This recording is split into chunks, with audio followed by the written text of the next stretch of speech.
नमस्कार, आप देख रहे हैं दर्श न्यूज। मैं हूं आपके साथ रितेश शर्मा। बिहार सरकार ने शिक्षकों के ट्रांसफर और पोस्टिंग को लेकर बड़ा फैसला लिया है, जिसे अब राज्य में लागू करने की तैयारी है।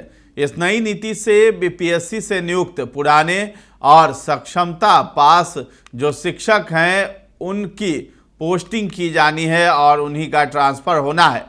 लेकिन इसको लेकर के शिक्षक नाराज दिखाई दे रहे हैं और इस नई पॉलिसी का विरोध कर रहे हैं। इस नई नीति से बीपीएससी से नियुक्त पुराने और सक्षमता परीक्षा पास शिक्षकों को उनके गृह जिले में पोस्टिंग का अवसर मिलेगा। हालांकि बिहार के विभिन्न शिक्षक संघों ने इस नीति का कड़ा विरोध किया है। संघों की ओर से कई बिंदुओं पर आपत्ति जताई गई है।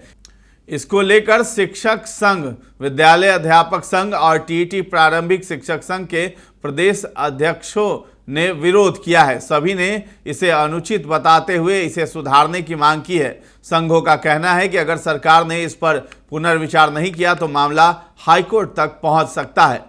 बिहार विद्यालय अध्यापक संघ के प्रदेश अध्यक्ष अमित विक्रम ने कहा है कि ये नीति बिना शिक्षक संघों के सुझाव को ध्यान में रखे बनाई गई है। उन्होंने आरोप लगाया है कि सरकार ने शिक्षकों से संवाद किए बिना ही इस नीति को तैयार कर दिया है। अमित विक्रम का मानना है कि इस नीति में कई गंभीर खामियां हैं जिनमें सुधार की जरूरत है। अगर जल्द ही इस पर बातचीत नहीं हुई तो मामला अदालत में जाएगा और तब तक ये नीति लागू नहीं हो पाएगी।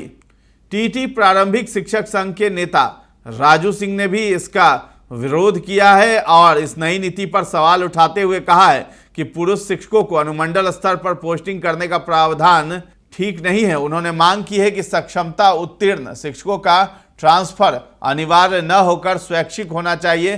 कई जिलों में एक ही अनुमंडल, ऐसे में पुरुष शिक्षकों के लिए उचित विकल्प और क्या होगा। राजू सिंह ने यह भी मांग की है कि विकलांग और गंभीर बीमारियों से पीड़ित शिक्षकों को गृह पंचायत में पोस्टिंग दी जानी चाहिए ताकि उन्हें राहत मिल सके।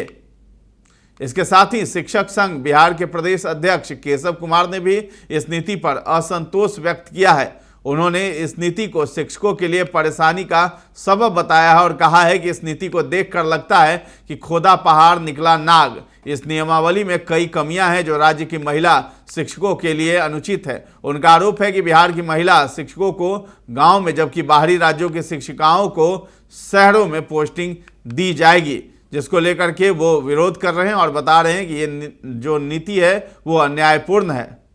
तो मुख्य आपत्तियां क्या है शिक्षक संघों की, ये भी थोड़े जान लीजिए। पुरुष शिक्षकों का गृह अनुमंडल में पोस्टिंग नहीं हो सकेगा, जबकि कई जिलों में केवल एक अनुमंडल है। इस स्थिति में वहां के पुरुष शिक्षक कहां जाएंगे, जबकि बीएसईबी द्वारा जारी रिजल्ट कार्ड में उन्हें अपना गृह जिला अलॉट हुआ है। शहरी क्षेत्रों की महिला शिक्षकों की पोस्टिंग दूरस्थ गांव में क्यों की जा रही है? गृह नगर निकाय में पोस्टिंग में क्या समस्या है? विकलांग और गंभीर बीमारियों से पीड़ित शिक्षकों को गृह पंचायत या नगर निकाय में पोस्टिंग क्यों नहीं मिलेगी? हर 5 साल में जबरन ट्रांसफर का प्रावधान है जो पहले कभी नहीं था, अब क्यों इसे लागू किया जा रहा है? इस नीति से यूपी और झारखंड के शिक्षकों को ही शहरों में पोस्टिंग की जाएगी और साथ ही साथ जो बिहार के लोग हैं उनको इसका लाभ नहीं मिल पाएगा। बिहार की महिला शिक्षिकाएं गांव में ही पोस्टेड हो पाएंगी। तो संघों की मांग है प्रखंड स्तर पर ट्रांसफर किया जाए।